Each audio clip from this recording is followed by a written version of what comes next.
अंत में अमेरिका की दवा मत खाइए कोई भी।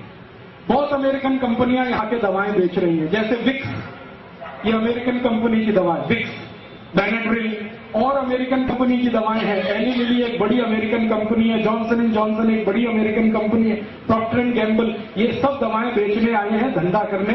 इनकी दवाओं पे कभी भरोसा मत करिए, क्योंकि जो दवाएं वो यहां बेच रहे हैं वो दवाएं अमेरिका में बंद हैं 20 साल से, और गवर्नमेंट ऑफ अमेरिका ने उनको पॉइजन डिक्लेयर किया। वो दवाएं यहां पर धड़ल्ले से बेच रहे हैं। आपको अमेरिका की सबसे खतरनाक जो दवा दी जा रही है आजकल, वो हार्ट पेशेंट को दी जा रही है। आप में से किसी को भी भगवान ना करे हार्ट अटैक आए, लेकिन आ गया तो आप जाएंगे डॉक्टर के पास। आपको मालूम है कि एंजियोप्लास्टी ऑपरेशन आपका होता है। एंजियोप्लास्टी ऑपरेशन में एक स्प्रिंग डाली जाती है आपके शरीर में, उसको स्टंट कहते हैं। ये अमेरिका से आता है, और ये स्टंट जो अमेरिका से आता है उसका कॉस्ट ऑफ प्रोडक्शन $3 के आसपास है, और यहां लाकर वो 2.5 लाख रुपए में बेचते हैं। ऐसे लूटते हैं आप। और एक बार हार्ट अटैक में एक स्टंट डालेंगे, दूसरे में दूसरा। डॉक्टर को कमीशन है, इसलिए वो बार बार कहता है एंजियोप्लास्टी कराओ, एंजियोप्लास्टी कराओ। आप मत कराइए। फिर आप बोलेंगे क्या करें। मैं आपको बहुत दावे से कह रहा हूं ये बात, एक डॉक्टर की हैसियत से, क्योंकि मैं होम्योपैथी डॉक्टर भी हूं। कभी भी स्टंट का ऑपरेशन आज तक किसी को सफल हुआ नहीं, सक्सेस हुआ नहीं। कारण क्या है? आपकी जिस वाहिका में स्टंट डाला जाता है नली में, वो स्टंट इतना बड़ा है, नली में यहां उन्होंने फिक्स कर दिया, तो स्टंट के आगे और पीछे फिर ब्लॉकेज हो जाए और सेकंड हार्ट अटैक फिर आएगा। तो फिर वो कहेंगे दूसरा स्टंट लगवा लो, और इसी चक्कर में आपकी जिंदगी निकल जाएगी, लाखों रुपए लूट के ले जाए। तो आप बोलेंगे जी क्या करें। मेरा आपको विनम्र विनती है कि आपको कभी भी एंजियोप्लास्टी का खतरा हो तो आप ऑपरेशन तो मत कराओ। क्या करें फिर? जिंदगी बचानी है तो आप एक सरल उपाय करो। वो मेरा नहीं है, भारत देश के महान व्यक्ति का उपाय है। वो व्यक्ति का नाम था बागभट्ट। उन्होंने 3500 साल पहले लिखा एक पुस्तक में जिसका नाम है अष्टांग हृदय, और एक पुस्तक है अष्टांग संग्रह। 7000 सूत्र उन्होंने लिखे हैं बीमारियों को ठीक करने के लिए। उसका एक सूत्र है कि कभी भी हृदय घात अगर है, हृदय को घात हो रहा है, तो जान लीजिए कि रक्त में एसिडिटी बढ़ी हुई है। एसिडिटी समझते हैं? अम्लता। एक अम्लता होती है पेट की और एक होती है रक्त की। पेट की अम्लता बढ़े तो आपको आग जलेगी पेट में, एसिडिटी होगी। आप कहेंगे आग जल रही है, खट्टी खट्टी डकार आ रही है, मुंह से पानी आ रहा है। फिर और ज्यादा हो तो हाइपर एसिडिटी होगी। यही पेट की अम्लता जब रक्त में चली जाती है तो रक्त अम्लता होती है, और रक्त अम्लता में आए तभी हार्ट अटैक होता है। इसके बिना हार्ट अटैक होता है। ये आयुर्वेद का सबसे बड़ा सच है जिसको कोई डॉक्टर आपको बताता नहीं, क्योंकि इसका इलाज बहुत सरल है। इलाज क्या है? भारती जी कहते हैं कि रक्त में अम्लता अगर बढ़ गई है तो ऐसी चीजों का उपयोग करो जो क्षारीय है। आप जानते हैं 2 तरह के केमिकल्स होते हैं, एक अम्लीय और एक क्षारीय, एल्केलाइन और एसिडिक। अभी अम्लीय और क्षारीय को मिलाएं तो क्या होता है? अम्ल और क्षार को मिलाओ तो न्यूट्रल होता है कि नहीं? तो बागवती जी कहते हैं कि रक्त में अम्लता बढ़ी हुई है तो क्षारीय चीज खाओ तो रक्त की अम्लता न्यूट्रल हो जाएगी, माने हार्ट अटैक की जिंदगी में संभावना खत्म हो जाएगी। ये है कहानी। तो आप पूछोगे जी कौन सी क्षारीय चीज है जो हम खाएं? आपके रसोई घर में सवेरे से शाम तक इतनी चीजें हैं जो क्षारीय ही है। अगर उन्हीं को खाना शुरू करो तो हार्ट अटैक ना आए, और कभी आ जाए तो दोबारा आने का चांस ना। क्या क्षारीय चीज है? सबसे ज्यादा क्षारीय चीज आपके घर में है दूधी। दूधी है ना, सब्जी के रूप में आप खाते हैं। इससे ज्यादा क्षारीय कोई चीज ही नहीं। तो दूधी का रस पियो रोज निकाल, या कच्ची दूधी खाओ।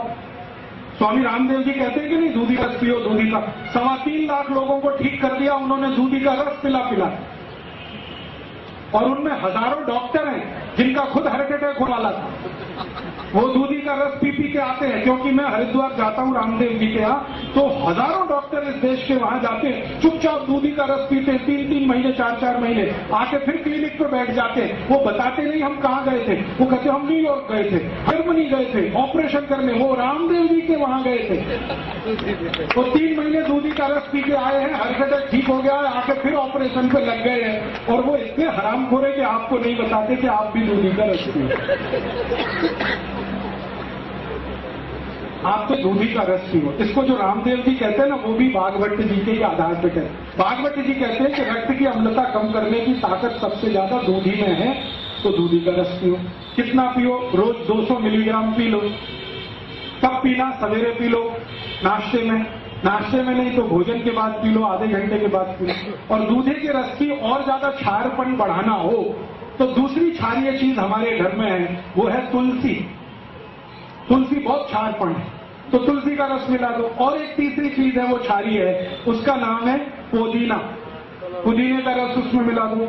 और एक क्षारीय चीज है अपने घर में, काला नमक। और एक है सेंधा नमक। ये काला और सेंधा नमक क्षारीय है, लेकिन बाजार से जो आता है ना आयोडीन युक्त, ये अम्लीय है। ये आयोडीन युक्त नमक के चक्कर में मत फंसना। काला नमक खाओ, नहीं तो सेंधा नमक। तो सेंधा नमक ले लो, थोड़ा दूधी का रस ले लो, थोड़ा तुलसी का रस ले लो, पुदीने का रस ले लो, कोथिंबीर का रस भी क्षारीय है। ये सब क्षारीय मिला मिला के रोज पियो। 3 महीने में आपका ब्लॉकेज निकल जाएगा, अम्लता कम हो जाएगी, 2.5-3 लाख रुपए फालतू खर्च होने से बच जाएंगे। और जो बच जाए तो गौशाला को दान कर देना, तो गौशाला का भी फायदा है। डॉक्टर को देने से अच्छा गौशाला को दे। और एक दूसरी जानकारी आपको दे दूं कि रक्त की अम्लता से अपने शरीर में 48 रोग आते हैं। 48। उसमें से पहले नंबर का रोग है जिसका नाम है हार्ट अटैक। दूसरे नंबर का एक रोग है, ये भी रक्त की अम्लता का ही रोग है, उसका नाम है डायबिटीज। तीसरे नंबर का एक रोग है, ये भी रक्त अम्लता का रोग है, जिसको आप कहते हैं पैरालिसिस।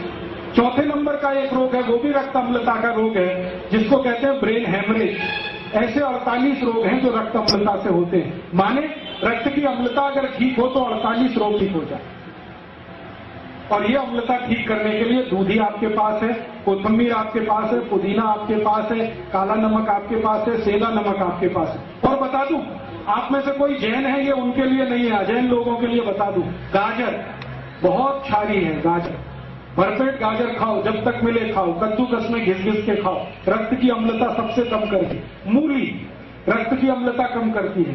गाजर है, मूली है, चुकरकंद, बीट्स जिसको आप कहते हैं, ये बहुत रक्त की अम्लता को कम करता है। जमीन के नीचे जो कुछ भी होता है, शेंगदाना, मूंगफली, ये रक्त की अम्लता को कम करती है।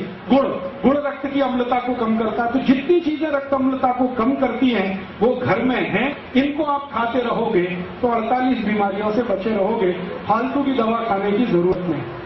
अब एक दूसरी जानकारी कि रक्त की अम्लता से जो 48 रोग होते हैं, ऐसे उल्टा भी है, रक्त क्षारीय हो जाए तो भी लगभग 25 से 30 रोग होते हैं। तो आप बोलेंगे अब इसके लिए क्या करें? अगर रक्त क्षारीय हो गया है तो अम्ल की चीजें ज्यादा खाओ, अम्लीय चीजें ज्यादा खाओ। अम्लीय चीजें क्या है आपके पास? संतरे का रस, मौसम्बी का रस, नींबू का रस, अनार का रस, ये सब अम्लीय चीजें हैं। इनको ज्यादा खाने लगो, क्षारपन ठीक हो जाएगा तो क्षारीयता की बीमारियां खत्म हो जाएगी। तो आप बोलेंगे और क्या करें? 2-3 बातें और कर लो तो अच्छा है, मैं करता हूं वो आप भी कर लो। बीमारी मत पड़ो, चक्कर ही नहीं है सारा। ये तो सब झंझट तब है जब आपकी अम्लता बढ़े या क्षारता बढ़े। आप बीमारी मत पड़ो, स्वस्थ रहो, तंदुरुस्त रहो, मस्त रहो। मैं जब आया था ना वापी, तब से आज तक कोई डॉक्टर के पास नहीं गया, 10 साल हो गए, और अगले 10 साल जाने की तैयारी नहीं है मुझे, जब तक कि कोई मुझे गोली से ना मारे और बम ब्लास्ट में ना मारे, तब तक तैयारी नहीं है। मेरी गलती से तो बीमार होता नहीं, आप भी वो गलती मत करो। आप बोलोगे कि हम क्या गलती कर रहे हैं? छोटी छोटी कुछ गलतियां जो रोज हम करते हैं वो हम कर दो, बीमारी ही नहीं आए। मैंने वो बंद की है। जब से मैंने भागवत का अष्टांग हृदयम पढ़ा, तब से मेरी जिंदगी में मैंने कुछ नियम बनाए, वो आप भी बना लें। भागवत ने अष्टांग हृदयम में 10 नियम कहे हैं, जो कोई भी पालन करे तो जिंदगी में बीमार ना हो। मैं वो नियम पालन करता हूं, आप भी करें। बहुत सरल है, बहुत आसान है, कोई भी कर सकता। क्या नियम है? भागवत ने सबसे पहला नियम बताया, जिंदगी में कभी बीमार नहीं पड़ेंगे आप। वो ये कहते हैं, खाना खाने के तुरंत बाद पानी मत पियो। उन्होंने संस्कृत में कहा, भोजनांते विषमवारी, भोजन के अंत, भोजनांते माने भोजन अंते, विषमवारी, विष माने जहर, तो भोजन के अंत में पानी जहर जैसा है, ये है सूत्र। तो भोजन के अंत में पानी मत पियो। आप बोलेंगे जी कब तक ना पिए? 1.5 घंटे तक मत पियो, उसके बाद पी लो। तो आप कहेंगे बड़ी मुश्किल बात है, 1.5 घंटे कैसे रहे बिना पानी के? तो भागवत जी कहते हैं कि भोजन के तुरंत बाद कुछ पीना है तो छाछ पी लो। और कुछ पीना है तो दूध पी लो, और कुछ पीना है तो कोई फल का रस पी लो, जूस। पानी 1.5 घंटे बाद पियो। अब तो चल जाएगा। खाना खाते ही अगर प्यास लग रही है तो जूस पी लो, गिलास भर के, 2 गिलास भर के। जूस कौन सा पिए? जो सबसे सस्ता मिलता हो जिस सीजन में, सबसे सस्ता। सबसे सस्ते से मतलब है ज्यादा उत्पाद होगा तभी सबसे सस्ता होगा। आजकल जो सबसे सस्ता जूस है वो शेरडी का है, गन्ने का पियो। जब भी खाना खाओ गन्ने का रस पी लो, और थोड़े दिन के बाद संतरे का रस आ जाएगा, फिर द्राक्ष का आ जाएगा, अंगूर का आ जाएगा।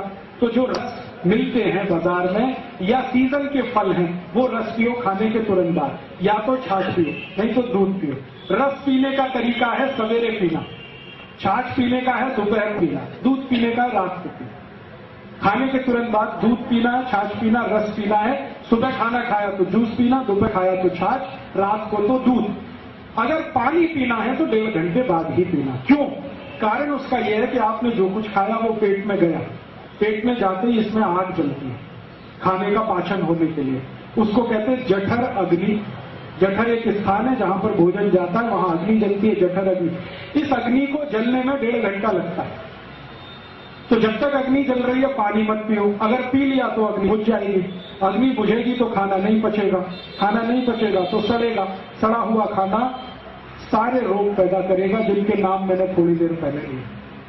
इसलिए भागवत कहते हैं खाने के बाद पानी मत पियो। कर सकते, आसान है। स्वस्थ रहने के लिए तो कुछ भी कर सकते हैं। तो ये आसान नियम है। दूसरा नियम है भागवत जी का, वो ये कहते हैं कि पानी जब भी पियो घूट घूट भर के पियो, थोड़ा थोड़ा सिप सिप करके पानी पियो। गट गट गट गट गट गट पानी मत पियो। एक सिप पिया, दूसरा सिप, तीसरा सिप। क्यों पीना भाई? कारण ये है कि मुंह में बनती है लार, स्लाइवा, ये होती है क्षारीय। पेट में बनता है अम्ल जिसको हाइड्रोक्लोरिक एसिड कहते हैं। तो मुंह की लार और पेट का अम्ल दोनों मिले तो हो जाएगा न्यूट्रल। ये क्षार है, ये अम्ल है। तो पेट हमेशा न्यूट्रल रहे तो बार बार लार अंदर जानी चाहिए। तो पानी अगर घूट घूट पिए तो ज्यादा लार अंदर जाएगी। इसलिए भागवत कहते हैं पानी हमेशा घूट घूट पिए। ये पक्षी है ना, सब ऐसे ही पानी पीते। चिड़िया देखो पानी पीती है, एक ड्रॉप उठाएगी पानी का, फिर ऐसे ऐसे करेगी, फिर पिएगी। भागवत की पक्की चिड़ी है सारी चिड़िया, बिना किसी कॉलेज में जाए वो सीखती है। आप इतने बड़े होशियार लोग हैं, आपको ये नहीं मालूम? कुत्ता कैसे पानी पीता? चाट चाट के। भागवत का चेला है ये कुत्ता। हाँ, सारे जानवर पानी ऐसे ही पीते। गाय को देखो, पहले पानी को मुंह में भरेगी, फिर थोड़ी देर रोकेगी, फिर पिएगी ताकि लार अंदर जाए। तो जानवर कर सकते हैं तो आप भी कर सकते हैं। आप तो पढ़े लिखे हैं, होशियार। तो पानी घूट घूट पीना शुरू कर दो। दूसरा नियम। तीसरा नियम है ठंडा पानी कभी मत पियो। ठंडा पानी उन्होंने कैसे लिखा? ये नहीं लिखा ठंडा पानी मत पियो, उन्होंने लिखा है शरीर के तापमान से कम तापमान का पानी मत पियो, माने ठंडा पानी मत पियो। अब ठंडा पानी से मतलब फ्रिज का पानी मत पियो, बर्फ डाला हुआ पानी मत पियो। क्यों नहीं पिए? मैंने इसका देखा एक्सपेरिमेंट करके कई मरीजों पर। जो लोग बहुत ठंडा पानी पीते हैं ना, उनकी लार्ज इंटेस्टाइन संकुचित हो जाती है। लार्ज इंटेस्टाइन और स्मॉल इंटेस्टाइन शरीर में जो है, तो ज्यादा ठंडा पानी पियो तो लार्ज इंटेस्टाइन वैसे ऐसी होती है, ठंडा पानी पीते ही ऐसे होती है। और दिन में 10 बार आपने पिया तो 10 बार ये ऐसे ऐसे होती है। फिर रोज पीते रहे तो ये परमानेंट ऐसे हो जाए। अब जब लार्ज इंटेस्टाइन संकुचित हो गई तो सवेरे आप जब संडास घर में जाएंगे तो पोट साफ होगा ही नहीं, क्योंकि ये संकुचित है। दुनिया में मैंने देखा है जो लोग चिल्ड वाटर पीते हैं, अमेरिकन यूरोपियन लोग चिल्ड वाटर पीते हैं, पानी फ्रिज में रखेंगे, ऊपर से बर्फ डालेंगे, फिर पिएंगे। और ये चिल्ड वाटर पीने वाले लोगों को मैंने देखा सवेरे टॉयलेट रूम में जाएंगे तो 1-1 घंटे बाहर नहीं आते, कभी कभी 2-2 घंटे बैठे रहते। पूछो भैया क्या कर रहे हो 2 घंटे टॉयलेट रूम में? कहते न्यूज़पेपर पढ़ रहे हैं। क्यों पढ़ रहे हो? न्यूज़पेपर के लिए टॉयलेट रूम है? कहते उतरती नहीं संडास, क्या करें, बैठे हैं इंतजार कर रहे हैं। कभी समस्या इतनी भयंकर होती है कि वो इंतजार में गाना गाने लगते हैं, मेरे सपनों की रानी कभी आएगी, वो आती नहीं है, करे क्या। और उससे भी बड़ी समस्या हो जाए ना तो दूसरा गाना गाते हैं, एक बार आजा आजा आजा, आती नहीं, कहे बड़ी समस्या है ये अमेरिकन और यूरोपियंस में। आप ये समस्या अपने शरीर में मत लाओ, माने कब्जियत मत होने दो, कॉन्स्टिपेशन मत होने दो, माने ठंडा पानी मत पियो। पानी फिर कैसा पिए? हल्का गर्म पानी पीते रहो। अगर जैन है तो बहुत अच्छा, अजैन है तो भी पानी पक्का हुआ माने गर्म किया हुआ पानी ही पियो। थोड़ा गुनगुना रहे तो बहुत ही अच्छा। और चौथा सूत्र है, सवेरे उठते ही सबसे पहले पानी पियो। चाय से पहले पानी पियो। कितना पिए? 3 गिलास पी लो, बिना प्यास के पी लो, थोड़ा थोड़ा घूट घूट भर के पी लो। क्यों? रात भर आप सोए, मुंह में जो लार बनी है ये बहुत कीमती है, ये अंदर जाए तो बहुत अच्छा। इसलिए सुबह उठते ही पानी पीने का नियम। 5वां नियम है, खाने को चबा चबा के खाओ। इतनी बार चबाओ जितने आपके दांत, 32 दांत है तो 32 बार चबाओ। कोई कहेगा जी दांत ही नहीं मेरे को, अब क्या करें? तो मसूड़े हैं ना, वो दांत के जैसे ही हो जाते हैं। अगर दांत निकल गए तो मसूड़े दांत के जैसे हो जाते हैं। तो धीरे धीरे चबा के आप खा सकते हैं, ऐसी कोई तकलीफ। तो खाना धीरे धीरे चबा चबा के खाओ। 6ठा नियम है, कभी भी खड़े होकर खाना मत खाओ। 2 पाए आदमी के लिए खड़े होकर खाना वर्जित है, 4 पाए के लिए ठीक है, माने जानवर खड़े होकर खाए तो ठीक है। बुफे सिस्टम बफेलो सिस्टम है। बुफे सिस्टम में खाना मत खाइए, खड़े खड़े मत खाइए।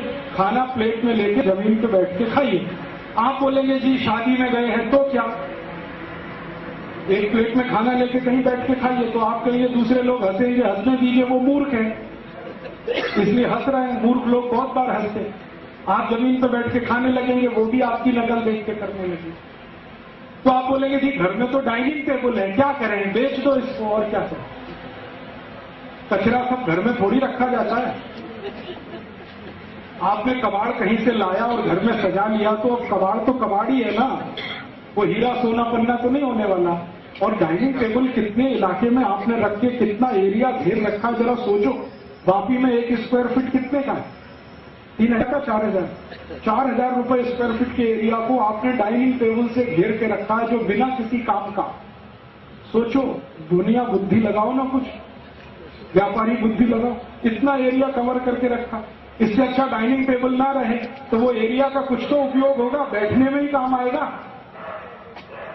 तो आप बोलेंगे अब तो खरीद लिया डाइनिंग टेबल, अब क्या कर सकते हैं? तो मेरी बात मानो, उसके पांव काट दो डाइनिंग टेबल से तो तुरंत नीचा हो जाएगा। उसको पटरे की तरह से इस्तेमाल करो, जमीन पे बैठ के उस पे थाली रख के खाओ। जो आप बोलो घुटने नहीं मुड़ते, बैठे कैसे? कुर्सी तो चाहिए। तो कुर्सी पर बैठकर अगर खाना खाना है तो मैं एक बीच का रास्ता बताता हूं।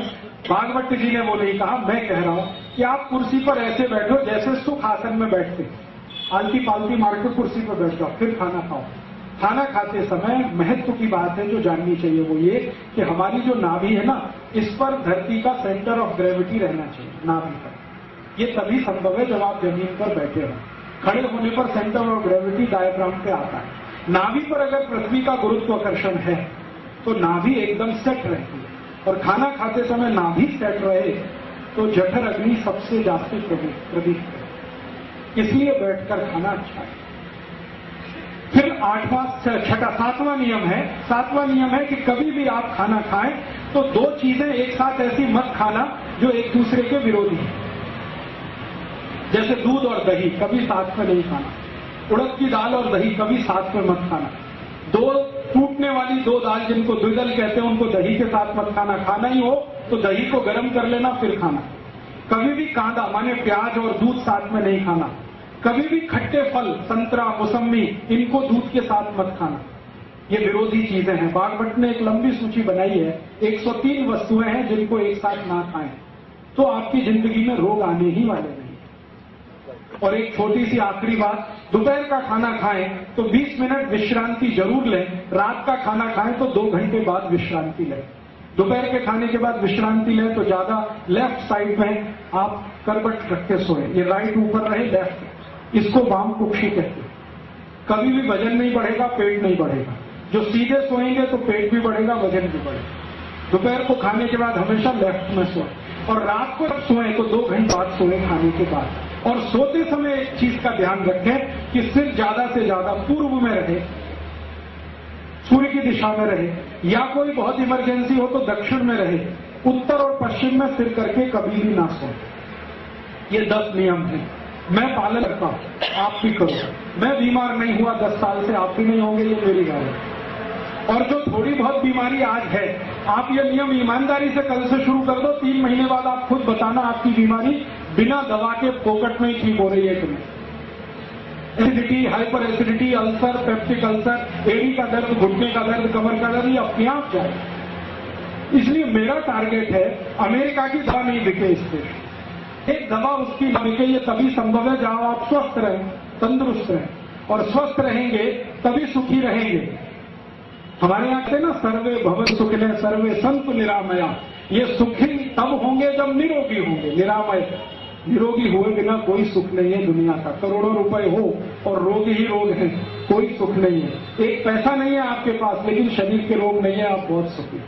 सुख जो है शरीर में से उपजता है, मन बुद्धि के कर्म के आधार पर। पैसे से सुख नहीं खरीदा जाता और ना कहीं मिलता है। तो आपके अंदर से उपजे, संतुष्टि है तो सुखी होगी, और संतुष्टि होने का एक ही आधार है, निरोगी रहे। तो मेरे 2 उद्देश्य हैं। अमेरिका को पैसा ना जाए, उनकी दवा ना बिके, आप सुखी हो जाए, स्वस्थ हो जाए। और घर में रसोई है ना, इसमें सैकड़ों दवाएं हैं, उनका उपयोग कर लो ना। मैंने 2 ही बताया, मैंने आपको धनिया, पुदीना, ये सब क्षारीय हैं, ऐसे ही अम्लीय दवाएं हैं। कुछ दवाएं जो बहुत कॉमन है, जो आप रोज इस्तेमाल करो, बहुत अच्छा। एक हमारे रसोई में दवा है जिसको अजवाइन कहते हैं, अजवाइन, गुजराती में अजमो कहते हैं, अजमो। ये बहुत ही अद्भुत है। किसी को भी एसिडिटी हो, हाइपर एसिडिटी हो, अजवाइन को भून लो तवे पे, थोड़ा काले नमक के साथ फंकी ले लो, 3 दिन में ही एसिडिटी खत्म कर। और यही अजवाइन बहुत अच्छी है। अगर किसी को कॉन्स्टिपेशन हो गया हो, कब्जियत हो, तो गुड़ के साथ अजवाइन खा लो, एक ही दिन में कॉन्स्टिपेशन रिलीज कर। ऐसे ही अजवाइन के जैसा जीरा है, वो भी आपके पेट की एसिडिटी को कम करेगा। आपके घर में नमक बदल दो आप, ब्लड प्रेशर की बीमारी चली जाएगी। कौन सा नमक खाएं? सेंधा नमक खाओ, काला नमक खाओ, ये आयोडीन युक्त नमक बंद कर दो, तो आपके हाई ब्लड प्रेशर की तकलीफ। तो ऐसी बहुत सारी चीजें आपके पास साधारण सी हैं, इनका आप उपयोग कर लो, बीमारियों से बच लो, दवाओं के पैसे कम हो जाए खर्च होना, देश की सुरक्षा बढ़ जाए उससे, और देश का बहुत ज्यादा लोगों का सुख और समृद्धि बढ़ जाए, ऐसी मेरी भावना है। शुरू हुआ वहां से और अंत यहां पर है। जीवन को थोड़ा सरल, आसान, हिंदुस्तानी, स्वदेशी, भारतीय बना। पहले भी मैं 10 साल पहले आया था, यही बोल के गया था, be Indian buy Indian. Be Indian का माने भारतीय बनो, भारतीय वस्तुओं का उपयोग करो। अब भारतीय वस्तुएं क्या हैं? भारतीय भोजन, भारतीय भजन, भारतीय भेषज माने औषधि, भारतीय भाषा, भारतीय भूषा, ज्यादा से ज्यादा इनका उपयोग करो। विदेशी भूषा माने विदेशी कपड़े, विदेशी भोजन माने pizza, burger, hot dog, cold dog, chowmein मत खाओ, हिंदुस्तानी भोजन ज्यादा करो। विदेशी भजन, जो विदेशी गाने हैं मत गाओ, मत सुनो, स्वदेशी गाने गाओ, स्वदेशी भजन सुनो। जितना बने उतना आप करो तो देश अपने आप करेगा। हमारे यहाँ एक कहावत है, महाजन येन गता से पंथा, माने जिस रास्ते बड़े लोग चल पड़ते हैं ना, समाज के बाकी लोग उसी तरफ चलने लगते हैं। आप सब महाजन लोग हैं, माने श्रेष्ठ लोग हैं। आप इस रास्ते चलेंगे, नीचे वाले अपने आप चलेंगे। मैंने मुंबई में देखा, करोड़पति लोग जब से लिमड़ा का दातन करने लगे, रोडपति लोगों ने भी दातन शुरू कर दिया। और मुंबई में हर साल दातन की बिक्री बढ़ रही है, कॉलगेट की बिक्री घट रही है। लाखों लोग रोजगार पाते हैं मुंबई में, जो दातन बेचते हैं सड़क पर या तो रेलवे प्लेटफॉर्म पर। तो हम कर सकते हैं, हमारे सामने ये है, आदर्श है, देश को खतरे से बचाना है। और आपकी वही भूमिका है जो सैनिकों की होती है। सैनिक सीमा पर खड़े होकर शत्रु से देश की रक्षा कर रहे हैं, आप देश के अंदर रहकर जो शत्रु आ रहा है उससे देश की रक्षा करें। ऐसी भावना के साथ आपका आभार। आपने बड़े ध्यान से सुना, बहुत आभारी हूँ। दूसरों को ये बताएंगे और भी आभारी रहूंगा। ये जितनी बातें मैंने कही हैं, दवाओं की, औषधियों की, ये किताबें भी लिखी हुई हैं, पीछे है, आप ले लेना। हमारा कार्यकर्ता नीलप्पा, उसके पास किताबें हैं। रसोई घर की सारी दवाएं, औषधियां उन किताबों में, किससे क्या होता है, किससे क्या होता है। अष्टांग हृदयम के जो 10 सूत्र दिए, उनके और ज्यादा सूत्र पढ़ने हो तो वो भी किताब है। अपने शरीर को जितनी भी बीमारियां होती हैं चर्म रोग की कैसे दूर करें, घर की दवाओं से, वो भी किताबें हैं, आप ले जाइए। कभी भी मैंने किसी किताब पर कॉपीराइट नहीं माना है, आज भी कहता हूं कोई पुस्तक पर कॉपीराइट नहीं है, सबको कॉपी करने का राइट है। आपको अच्छा लगे तो मेरा नाम निकालकर अपना छपा लेना, अपने नाम से किताबें बना लेना, मैं कभी मुकदमा लड़ने आपके खिलाफ नहीं आऊंगा। और जो कुछ मैंने बोला है इसकी सीडी भी है, पहले तो कैसेट थी, अभी सीडी है, 40 घंटे की ऑडियो सीडी है, वीडियो सीडी है। आप ले जाइए, कॉपी कर करके लोगों को बताइए, ताकि ये विचार जल्दी से फैले और लोगों तक ये दूर तक पहुंचे। तो शायद चेतना ज्यादा हो और चेतना बढ़ेगी तो देश जरूर बेहतर होने वाला है, आजादी बचने वाली है, सभ्यता और संस्कृति रहने वाली है।